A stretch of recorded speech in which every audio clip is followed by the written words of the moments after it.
All right, guys, so here we go. We got this really interesting story here that I wanted to share with you. Facebook got pressure applied to them by the White House to censor posts, and many of them were around COVID-19. So let's go ahead and dive into it. Facebook removed content related to COVID-19 under pressure from the White House, including posts claiming the virus was man-made, according to internal company communications leaked to the Wall Street Journal. Can someone quickly remind me why we were removing, rather than demoting and labeling, claims that COVID is man-made? Nick Clegg, the company's president of global affairs, asked in a July 2021 email to colleagues.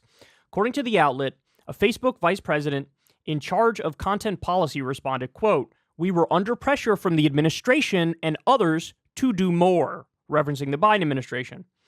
"We shouldn't have done it," the VP added. The emails were exchanged around August 2021, 3 months after Facebook reversed its ban on posts asserting COVID-19 was man-made. The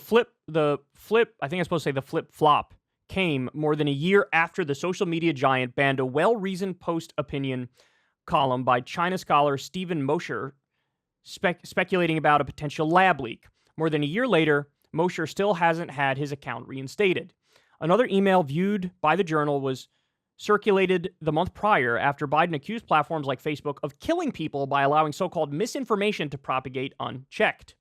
In July 2021, the Facebook VP circulated a memo assessing the difference between Facebook's content policies and the Biden administration demands, some of which the Meta-owned company appeared ready to push back on. Quote, "There's likely a significant gap between what the White House would like us to remove and what we are comfortable removing," the Facebook executive wrote. That's an important point, and we're going to come back to it in a second, okay? One request Facebook was ready to reject, the VP suggested, the White House's desire that the company take action against humorous or satirical content that suggested the vaccines aren't safe, according to the Journal. The White House has previously indicated that it thinks humor should be removed if it is premised on the vaccine having side effects, so we expect it would similarly want to see humor about vaccine hesitancy removed, the VP wrote. Clegg responded, "I can't see Mark Zuckerberg in a million years being comfortable with removing that, and I wouldn't recommend it." According to the Journal, emails showed discussions surrounding Robert F. Kennedy Jr., a 2024 presidential candidate and notorious vaccine skeptic, who had his Instagram account revoked over its COVID-related content, but not his Facebook account, as it didn't contain the same types of posts. Okay, so what they're saying is the White House would apply pressure to Facebook to try to get them to censor posts. And many of these posts are around COVID-19. Now, look, I would venture a guess that it goes beyond that there were other issues too that they were directly involved in. And we know there was a similar thing going on Twitter. We learned they were trying to influence Twitter in the same way. Now, the part that's actually positive is that both in the case of Twitter and in the case of Facebook, there were many areas where they were like, piss off, we're not doing that. Like, okay, you want us to do X, Y, and Z. Well, guess what? You're not in charge. We're in charge, and we're not going to remove certain types of posts that you want us to remove. However, having said that, the pressure certainly worked in some instances on some issues, and it seems to me that had this pressure not been invoked at all, then none of these sorts of actions would be taken. So, look, the White House, I don't think, is in a position or should be in a position to do this sort of content enforcement. In fact, there's a decent First Amendment argument that this is not allowed, this is illegal, this is unconstitutional, because the government can't be involved in, censoring information one way or another. Now, I guess the counter argument they'd make is like, well, we're not putting anybody in jail. We're just saying, hey, could you please remove this post because it's misinformation or malinformation or misinformation? But I still think it's a colossal government overreach. Now, understand something, guys. My position is different from a lot of people who would take this position. Why?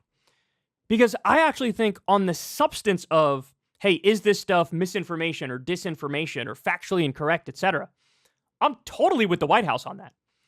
I think that a lot of this, anti-vaccine nonsense has been very, very harmful. In fact, we covered a story the other day that the COVID death rate in red states, or at least red counties, is literally 43% higher because they bought hook, line, and sinker a lot of the anti-vaccine misinformation, and then people didn't get the vaccine, and then more people died as a result of COVID. So I actually do think that these things cause real world harm. In fact, I have no doubt about it whatsoever. But having said that, it's simply not the place of the government to get involved in these sorts of disputes. And beyond that, look, there are many instances where the White House, on the substance of it, they were wrong. Like trying to get jokes removed, almost by definition, I think that's wrong.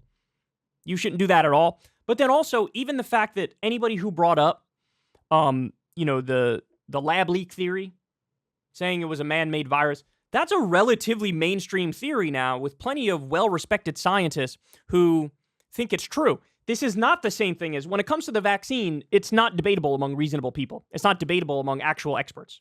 The vaccine is safe and effective, and it greatly reduces severe illness, hospitalization, and death. We've gone through the numbers on the show time and time again. A lot of people have gotten their brain poisoned by absolute propaganda and misinformation and nonsense, trying to pretend like, oh my God, it's actually really dangerous. That's wrong.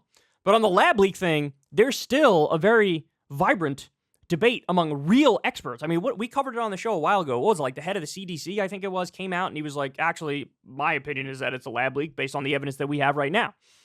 So on that, you can't, to have the government take a position, to have the president take a position and then pressure Facebook to censor based on their opinion on this, that's totally unacceptable, man. And understand, guys, the entire time we saw this all throughout COVID, we all lived through it. We all witnessed it.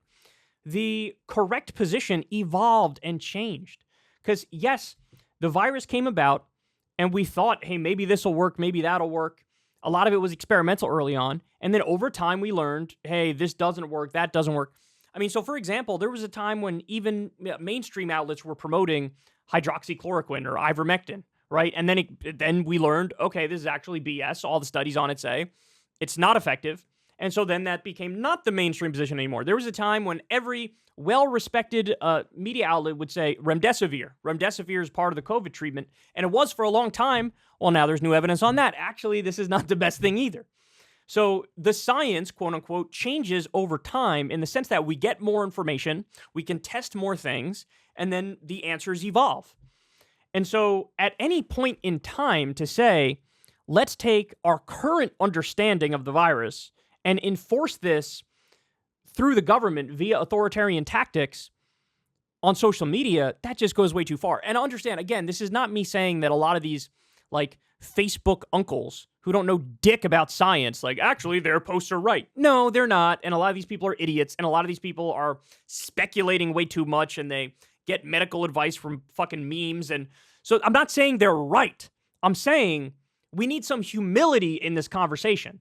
And you can't enforce through the government what the current understanding is at the moment.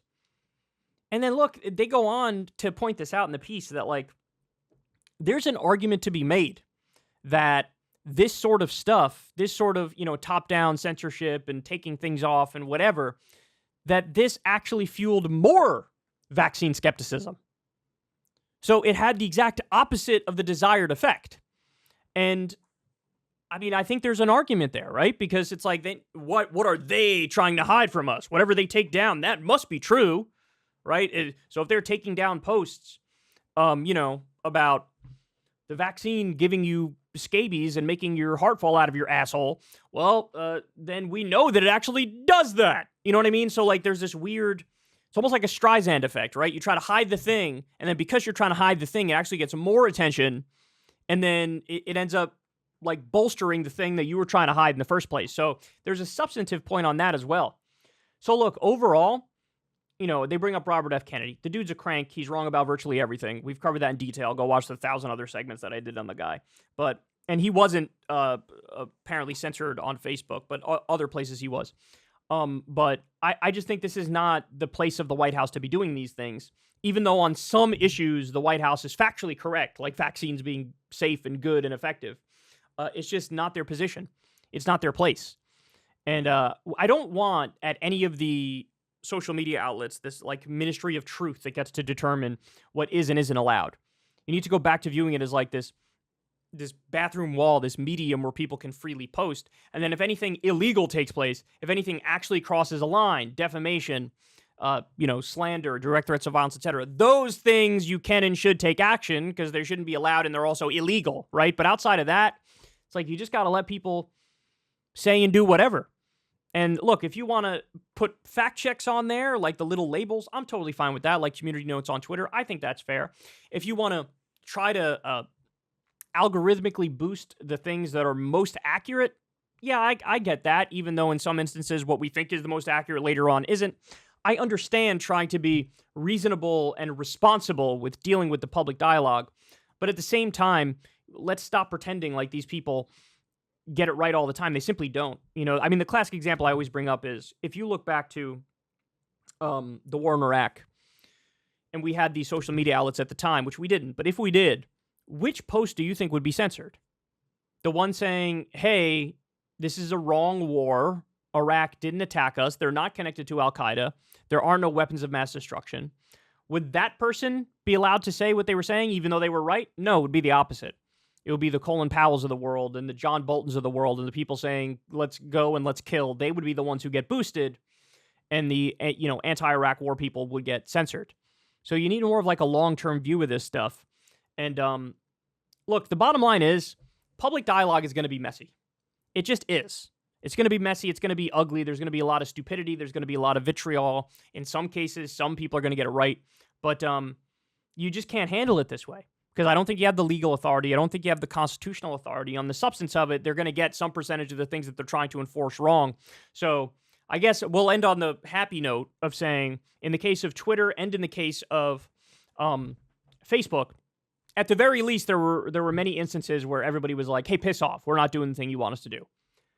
Well, that's definitely a good thing, but really those lines of communication shouldn't have been opened anyway, because this is not the purview of government. There is no ministry of truth. There can't be a ministry of truth. It's very Orwellian. That's very sketchy. The whole notion of it is very sketchy. And so let's hope it changes, but I won't hold my breath. Hey, y'all, do me a favor and like and subscribe. It helps out big time in the algorithm. Click the bell as well for notifications when videos drop, and watch that video on screen right now. You know you want to.